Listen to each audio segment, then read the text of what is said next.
vienas dublis. Tuoj suprasit, kodėl aš čia. Čilinu ant kalno. Deja, didžioji dalis žmonių, kai nutraukia savo santykius su žmonom, vyrais, antrom pusėm, retai labai išgirstų kažką teigiamą apie tai, koks buvo prieš tai tavo partneris. Ir iš tikrųjų niekada nebuvau iš tų ir tai nebus pamokslaujantis kažkoks video, tiesiog įžangai, kad jūs suprastumėt, kodėl aš taip sakau. Tai va, iš tikrųjų pats esi lošara, kad pasirinkai su tokiu žmogu, su kurio gyvenai, santykiavai ir po to neva jisai tam paskutinis žmogus pasaulyje. Tikrai taip nėra. Kodėl aš tą sakau? Todėl, kad jau ganėtinai seniai išsiskyriau su savo sutuoktinė.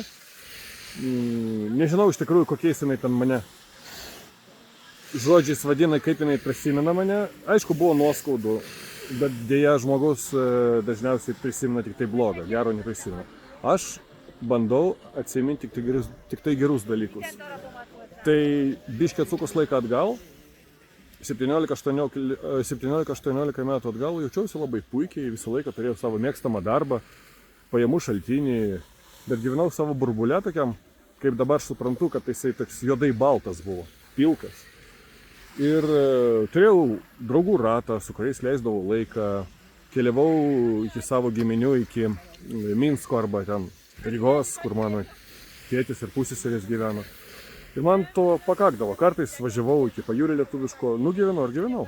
Ir žiauriai bijojau skristi lėktuvų, nes kažkada mane lėktuvais paskraidino jaunystėj, vaikystėj.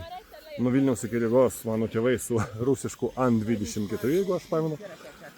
Blogai ten buvo, bet tie prisiminimai ne tiek galbūt buvo įsisėdę mano galvoje, tiesiog kažkaip. Yra žmonės, kurie nemėgsta skristi. Ir aš buvau vienas iš jų. Na ir va, susipažinau su savo būsima sutuoktinė ir jinai sako, reikia keliauti. Ir reikia keliauti lėktuvu. Maža to, kad man tai buvo ne tai, kad stresas, bet išėjimas iš komforto zonos, išvykti iš Lietuvos, tai dar pasiūlė keliauti toli į užsienį. Lėktuvu, aišku.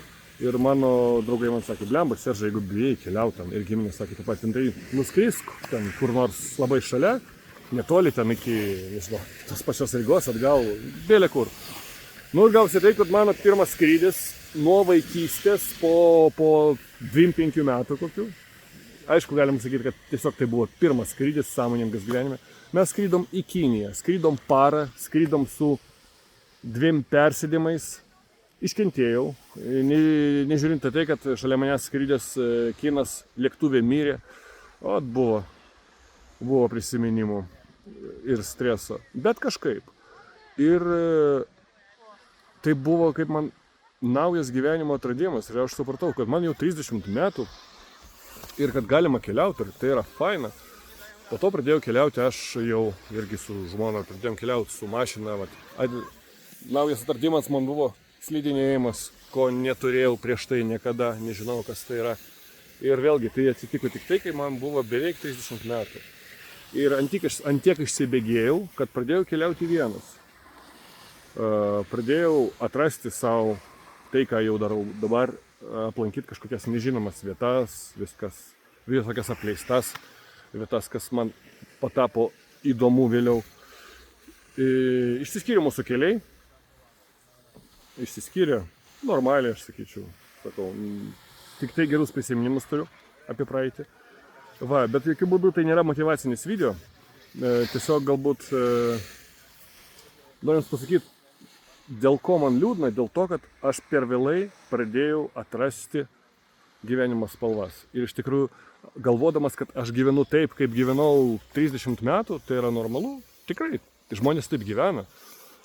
Bet blemba, jeigu būčiau užsukęs laiką dabar atgal, tai keliaučiau ne 16 metų po 30 ar 17, o keliaučiau nuo pat mažens. Ir kiek dar neatrastų vietų, kiek norisi pabuvot. Ir suprantu, kad laikas blembat bėga. Greit nudvėsim. Visi nudvėsim anksčiau, vieni anksčiau, kiti vėliau. Ir norisi apkeliauti daug vietų vienam arba su bendraminčiais, su artimu žmogumi. Ir tiesiog aš noriu jums ne tai, kad pamotyvuoti jūs tą daryti, bet aš tik tai noriu pasakyti, kad neprarasti savo brangaus laiko, jisai tikrai negrįš.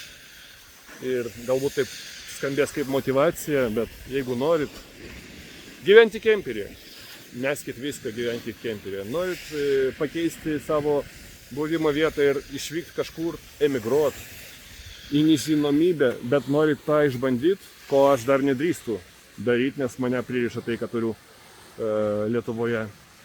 Reikia tą daryti. Aš tikiu, kad kažkada pasiryšiu didesniems kažkokiems dalykams, ne tik kelionėms, bet kažkam, kas yra labiau globalu. Ir vėlgi liūdėsiu dėl to, kad padariau tai per vėlai. Tai hebra, taip, jeigu nekeliaujat, keliaukit. Keliaukit ne į tas pačias vietas, o paimkit plačiau viską, nes supraskit, kad jeigu į tą pačią vietą grįžti kelis kartus, neužteks laiko apsilankyti kažkur kitur. Tai būkit laimingi, nesirkit ir galbūt pasimatysim kur nors keliaudami kartu, nes aš tikrai organizuosiu toliau ir yra minčių ne tik tais dalykai, kurie susiję su slidinėjimu, ką darau jau ne pirmus metus mūsų draugų būriui, bet ir kitų minčių yra, ką faina ir gero galim padaryti kartu. Tai rašykit, junkitės, mąstom kartu, keliaujam kartu ir negaištum mūsų gyvenimo laiko.